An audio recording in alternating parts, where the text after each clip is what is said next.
In Islam, God has given the father and the husband authority as the patriarch of his marriage. He's the man in charge. Basically, there's an agenda to break down marriages, to break down the family. And the whole purpose is to make us subservient slaves of the state, the liberal state. I think a lot of them have to be aware, because when you talk to them privately, they'll admit that there's a problem, and that most of the divorce cases that they face, the woman is the problem party, or she's the one who's being unjust.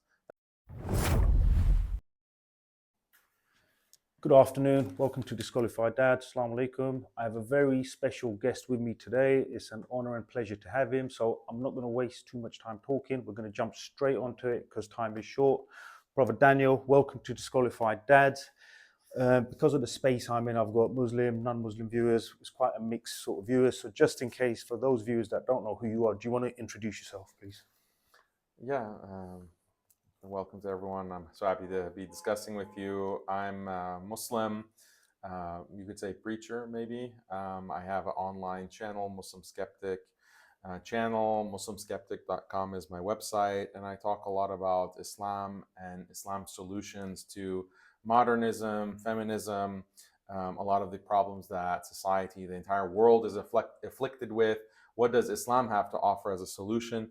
I write and I teach and I speak and I debate. I have a lot of debates with atheists and so forth, talking about Islam's solutions to the problems of life.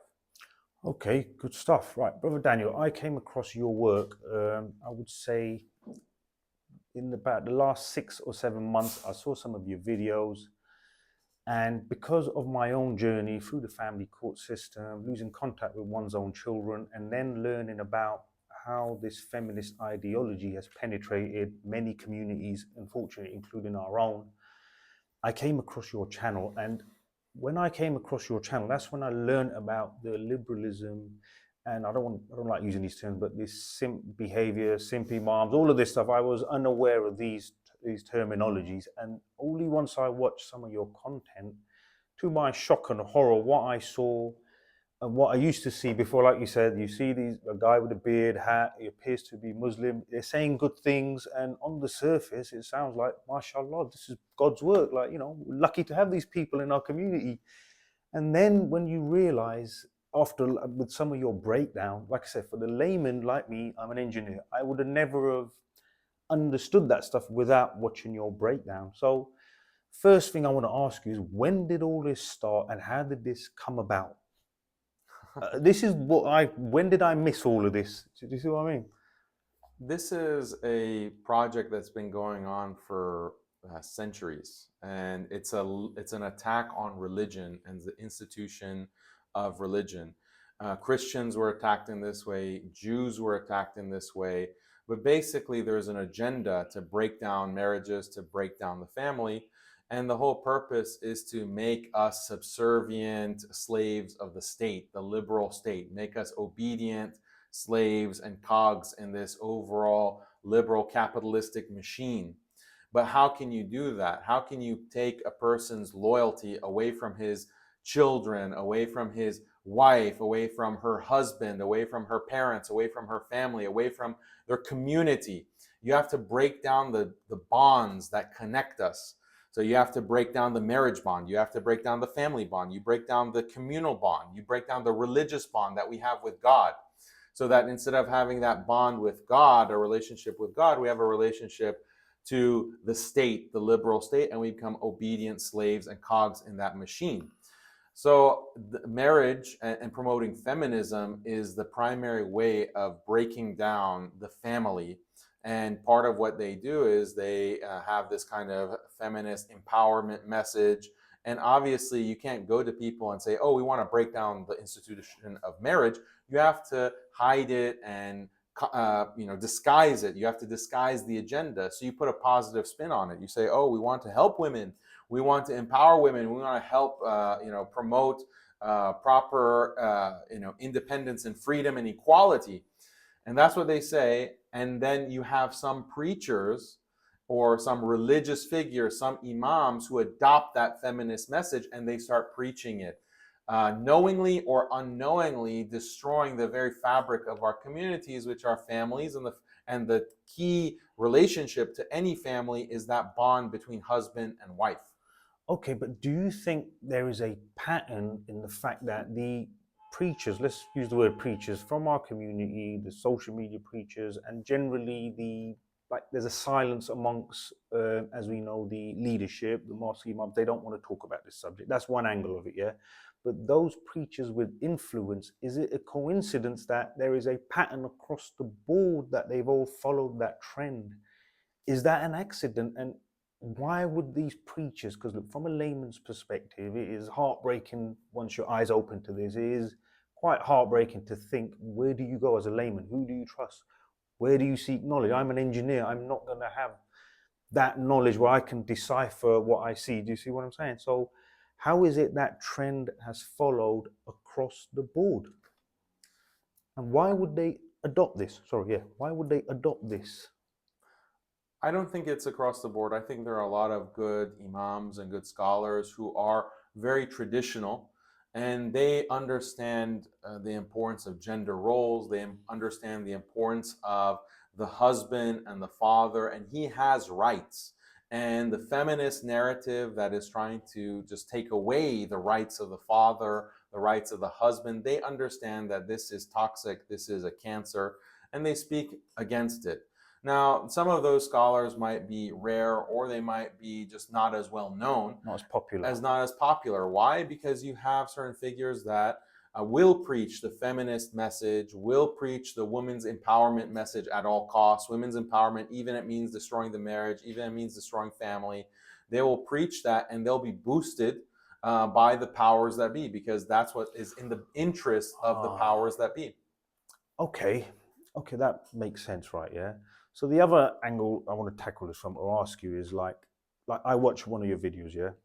When I saw that specific preacher that you were dissecting, on the surface, even initially, like, mashallah, great message. I'll give you a quick quote from him. He was like, yes, women used to work, Khadija used to be a business. And that for a layman, initially, I'm like, yeah, sounds really good. He's empowering the sisters, mashallah. You know, you could have said I was a feminist, like, you know, but you get sucked into, you're conditioned, and because it's done with that persona of Islam, it is very hard for the layman to dissect and see through this. So now that I have seen this, I sometimes wonder if I go back to my self before I entered all this and my eyes open, how does a layman, like I said, not a student of knowledge, just a normal guy, prays namaz when he can, tries to do his best, don't cheat no one, don't rob no one, that sort of thing, simple man, yeah, an engineer. How does he look at these sort of say events and speeches that are being conducted? How does he decipher the truth from say some of these red herrings, want of a better word? Well, I think everyone should educate themselves. What does Islam actually teach about the rights and responsibilities within marriage? There's a lot of ignorance on this topic. You can't learn this topic by just listening to some popular preacher on YouTube. You have to do more research. And this is for your own benefit, because this will affect not only your life, but your afterlife. Okay. If you don't know the correct rights and responsibilities that God has prescribed for you, and sent through revelation and the Quran and the Sunnah of the Prophet, sallallahu alaihi wasallam, you're not going to be able to do justice. You're going to actually fall into injustice, and this is what we see with many sisters. Unfortunately, they are given this feminist message, but they don't actually know what Islam teaches when it comes to their responsibilities in marriage. So I'll give you an example.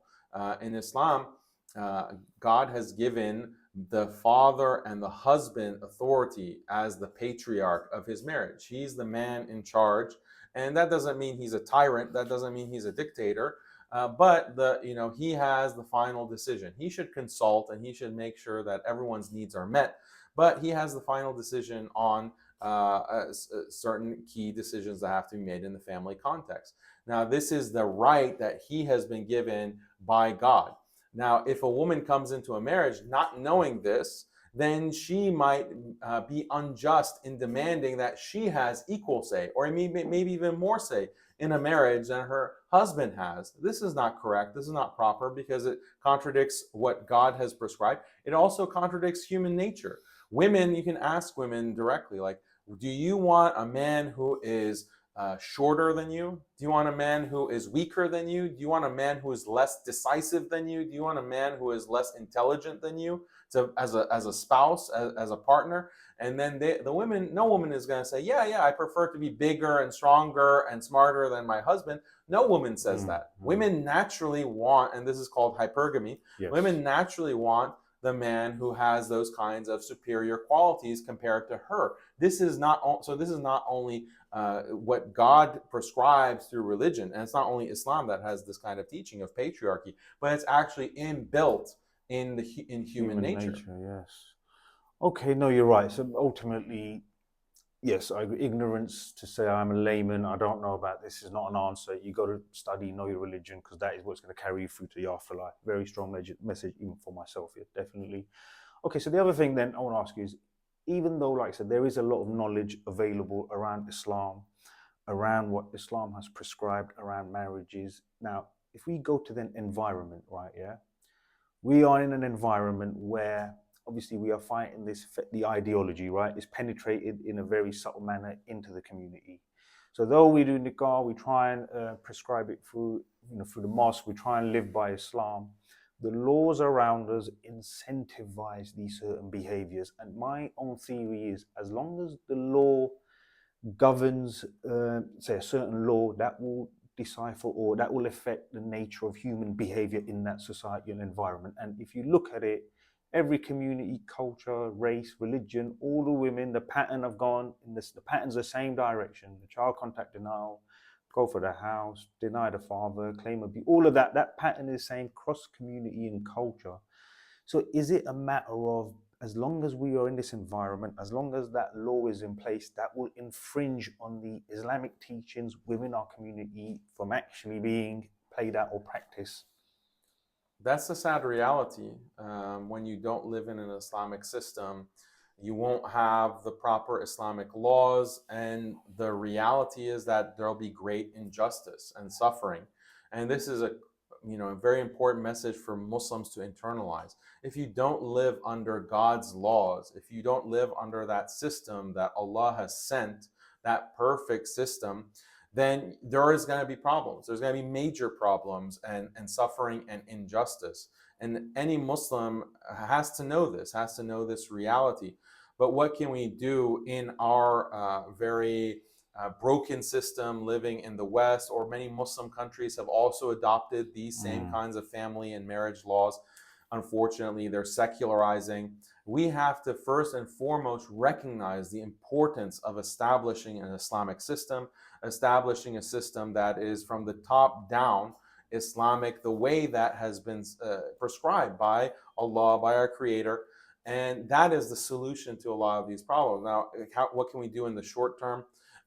We should advocate for what is just. We should advocate for what is correct on the basis of Islam. So the education part comes into it. We have to know what is correct in the first place.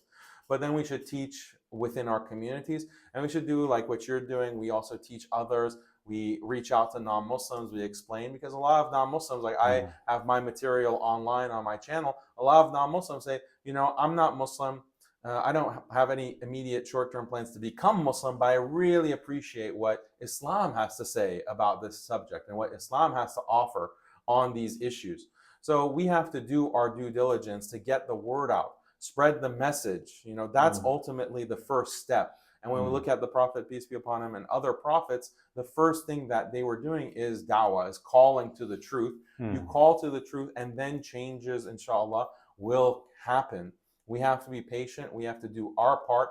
And we have to have that sense of compassion for those around us. Like you said, there are many Muslims and many non-Muslims who are suffering, fathers who are suffering. They need help. They need also that kind of reaching out, that we understand what you're going through. We want to help. We want to change the system for the better.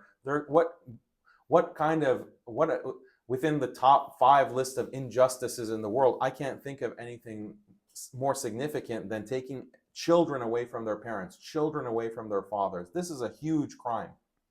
Yeah, and I can tell you, my kids, like I said, 2 miles up the road, and nearly coming up to 2 years, no contact. And I can't explain that injustice until you feel it or go through it. It is horrible. But touching on what you just said, Brother Daniel, about establishing an Islamic system. So I've had these debates with people back and forth over the years growing up, living in an Islamic establishment, this, that. And then obviously you've explained short term, but obviously the population of Muslims, say if you look in England, America, where you come from, and other parts of the world, I mean, I've always had this element of where would you go in this day and age to follow a country that is truly on the path? I mean, it's still a hard sort of place to say that place is under good Islamic law. Where would you say that would be then, in your mind? Very few and far between.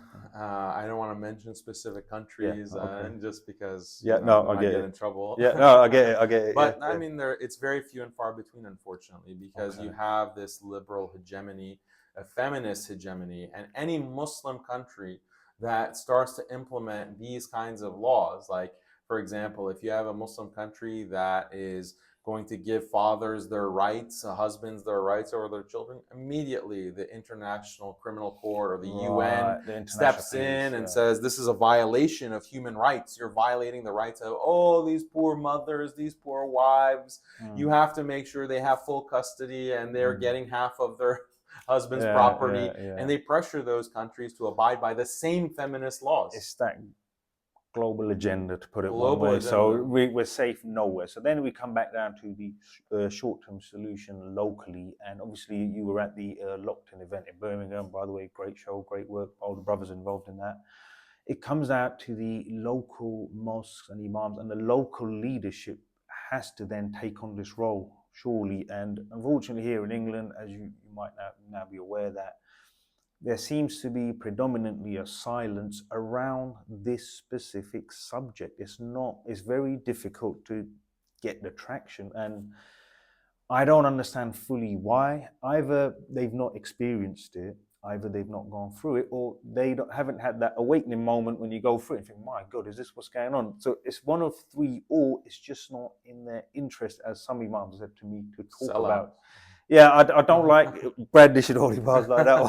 Or the word sellout is a very strong word, but it's just convenient not to talk about it. Right, okay, so for example, with some of the social media mufti, their big followings, what I said to someone was, look, they're not saying anything wrong, but if you constantly promote 9 hadiths that promote women's rights and mothers, and you might mention one hadith in between there that promotes a father, and you keep repeating that, when you keep hearing something on repeat, multiply that by 10, 15 years, you have a conditioned society that only see one thing more. And unfortunately, all the sisters have taken notes of all of these hadiths. They've read them back to me from these specific muftis. So why do you think there is a reluctance by, say, the local imams, even in England, to try and touch? And they're not social media imams; they're just normal guys. But is it that they're just not aware of it fully? Do you think? I think a lot of them have to be aware, because when you talk to them privately, they'll admit that there's a problem and that most of the divorce cases that they face, the woman is the problem party, or she's the one who's being unjust.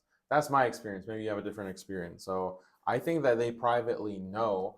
They're just scared. And you don't want to avoid the word simp, but I view this as a lack of masculinity and a lack of leadership. Like, you have to be Yeah. able to tell women that at a certain point who are being unjust that, hey, you're being unjust. This is wrong. And I don't care how much you're going to cry, save me the crocodile tears. I don't Right. care. Like, that kind of attitude towards women, unfortunately, on some imams, it's lacking. It might be a generational problem too, because the Yeah. older generations, they had no problem. They understood that just like a man, you can have men who are just and good. You can have men that are evil and unjust. Women have that same dichotomy. There are some real devil women out there, and they need to be put in their place. Now, we're not saying all women. There are many, most women are good and just Muslim women. We're not trying to cast aspersions Not the against good them. ones, yes. But Not the good ones, yes. what about the devil women? Yes. They need to be put in their place and said, no, quit the crocodile tears. It's not going to work. Cry all you want, but justice is justice. So I think you're right. So what you've just said is generationally with the imams as well, if they've grown up under, let's say the last 20, 30 years under this society, they are slightly, and this is what I'm saying, social conditioning. They are just slightly conditioned to be more sympathetic when they see a sister coming in with the tears saying, he's a basket, he doesn't do this. They just, instead of taking that strong, stern granddad approach, old school, what's going on? Why are there women talking in this room like, sort this out, right? They've just fallen into that conditioning because generationally they're a little bit more conditioned compared to our forefathers, so to speak. So I'll presume maybe that could be a big factor. Let's ask you one last question. I know time is short, Brother Daniel. What do you make of all the red pill information, I'll call it, into the movement? Because there's a lot of knowledge that has come out of the red pill, the hypergamy, all of that sort of stuff. They say the primal behaviors of man and woman. What do you make of all of that? Or what is your stance on some of the red pill movement and the knowledge that's come from that direction? I think a lot of red pill actually aligns with Islam. I think how I understand red pill is it is trying to rediscover masculinity. It's trying to rediscover the wisdom and the value of patriarchy, but it's just on the basis of the flawed mind grasping for the truth. And whereas Islam, we have the truth, like the truth of gender roles, the truth of patriarchy, the truth of hypergamy, and how to actually create that society, those families, those marriages that are healthy, that are successful, that do lead to the greater good. That is the kind of guidance that can only come from a higher power. Yes. It can only come from the creator of humanity. Whereas we have limited minds, we can, read some research, we have certain experience, but we don't have the mental capacity as finite human beings to be able to get to the solution. So it's like the blind, the red pill movement. It's like you're stumbling on some truth. It's good. Okay. Those are good, but you're also advocating some things that could be very destructive. Yes. Yeah, like we have some of these red pillars recently. There's a big controversy. They're saying don't get married until you're 35 years old, get a vasectomy, and this type of advice. This is destructive advice, but it's just advice based on a person's limited intellect, limited experience in life. Why would I go to a limited person to understand, how to live my life, as opposed to a divine source, revealed source, and a perfect example, which is the prophets, the Anbiya, and the last prophet, Muhammad sallallahu alaihi wasallam. That's the critique I would have of the red pill movement, without completely, casting them aside. I think that they have some correct things, but it also comes with a lot of incorrect and destructive things as well. No, 100%. I think exactly the same. So one more thing I'll ask you, Brother Daniel, for advice to youngsters, because you've just touched on it in answering that question. I come across a lot of youngsters now. I speak to youngsters who are now, because of the information that is now coming out regarding marriage, and marriage in the Western countries specifically, with the laws and the fact that you may face the risk of losing contact with your children. That information is now getting out there. There's a lot of youngsters, a lot of Muslim youngsters, who are scared to get married, for want of a better word. Now, we know we need married nikah to complete half our deen and to remain halal and to not fall into sin. What advice would you have to these youngsters? And I can empathize with them a little bit. I'd be scared if I was them now. So what advice would you give to them if they are on the road to looking for marriage? Anything. How would you address that? Well, to keep it short, I do teach a class on marriage and how to approach marriage in my institute, Alesna Institute. So people can check that out. But it's called Match Made in Jannah. But very practically, to say something that you can implement immediately, as a young Muslim man, get in contact with the older brothers. Right. Have that. I benefited so much when I was, a teenager. I was in college. I benefited so much from the older brothers who had experience in marriage. Some of them had been divorced. Some of them had been treated unjustly. By just being in contact with them, sharing, listening to their stories, getting their advice directly, that is worth gold. That is invaluable advice that you can get and empower yourself. So that is a very practical thing. Connect yourself to older brothers, and that will be a great resource for you throughout your life. Brother Daniel, great stuff. I know time is short, so I won't take up too much of your time. Guys, this was the Muslim skeptic on Disqualified Dads. Brother, absolute honor and a pleasure. And next time, hopefully, I'll have a proper studio where we can do this properly. Thank you very much. Thank you for watching.